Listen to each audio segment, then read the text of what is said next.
And now to share a message with us today, your very own Major Joe Claburn.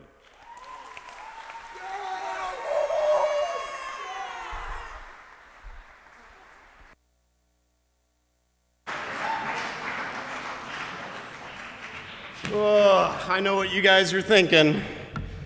The Major's done gone and lost his mind again. But how many of you, by a raising of hands, have ever heard the term, never judge someone until you've walked a mile in their shoes? How many of you? Yeah, okay. See, I see you there now looking at me as you are, kind of seeing me in a light that you've probably never seen of me before. But as I stand here today, I can tell you that this is the person that society told me that I probably should have become based on my socioeconomic status. You see, I grew up poor, at times homeless, sleeping in the back of cars, really only going to school when I really wanted to, or maybe even just to get a hot meal. And I left home when I was a young man. I took life on my own, walking a journey that was full of challenges and tremendous amount of adversity to overcome. There were numerous times that I was told that I would never be able to do something, or that I was never good enough, or that I was destined to never escape the poverty-stricken world that I grew up in.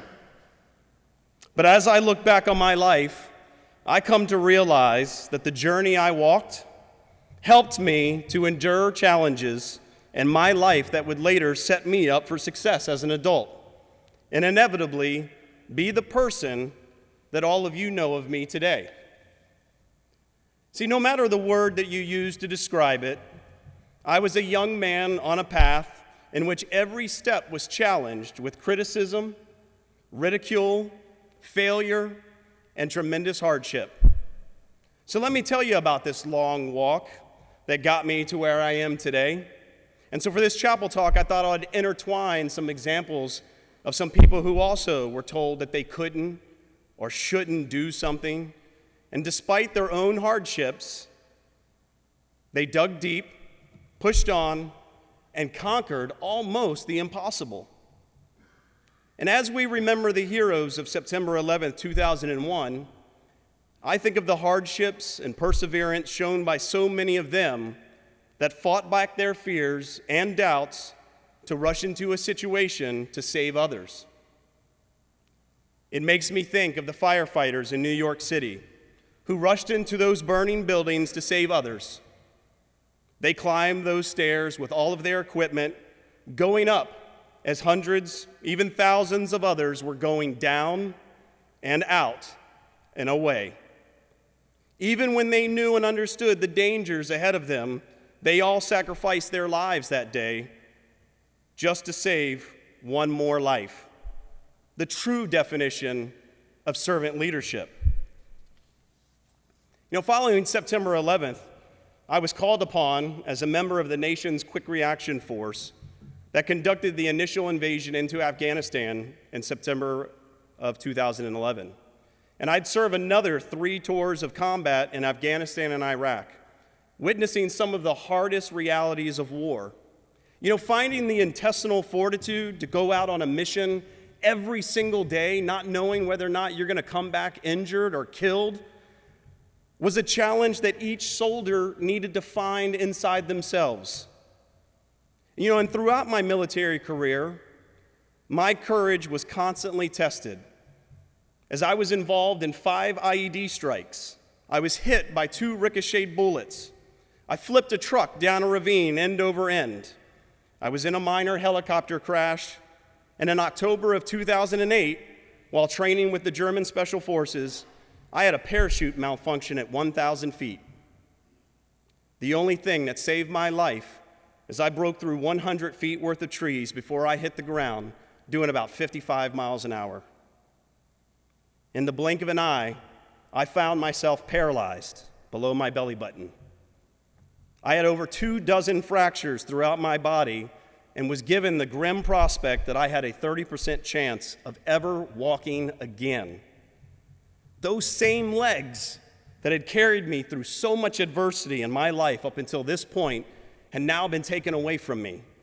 and I viewed the world from the seat of a wheelchair. But as my life had already proven to me that all challenges are merely an obstacle that stand in the way of true accomplishment, I accepted the challenge. And through a process that took me 2.5 years, I learned to use my legs again. But the pain, almost impossible physical therapy sessions and setbacks took a tremendous toll on my optimism. There were many, many times that I wondered if it was worth it. And it was the people that I met along the way that would prove to me that the legs I had still had a little fight left in them. Take, for example, Lieutenant Colonel Greg Gatson, who while serving in Iraq was on his way to a memorial service for 2 of his own soldiers that had been killed when his truck was struck by an improvised explosive device. Colonel Gatson woke up in the hospital with both of his legs gone. And yet, just a few years after this photo was taken, Lieutenant Colonel Gatson would earn a Super Bowl ring with the New York Giants. You see, the Giants had started their season winless that year, and the coach knew that he needed to do something truly special to help them, and that's when he had heard about Lieutenant Colonel Gatson. And he had invited him to come down to address the team. We don't know the words that he had shared with that team that year, but let me tell you, the Giants went on a 10-game winning streak that year and later won the Super Bowl with Lieutenant Colonel Gatson by their side. Or there's the story of one of my own soldiers, Sergeant Max Ramsey, who served in Iraq with me in 2006.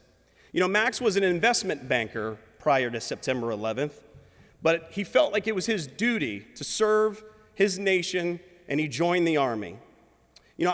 I'll never forget the night his truck was hit by an explosive charge, and we rushed him to the medical station where I knew that he would probably lose his leg.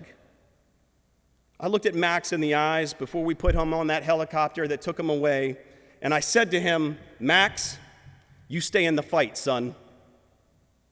His reply to me was simply, "Yes, sir."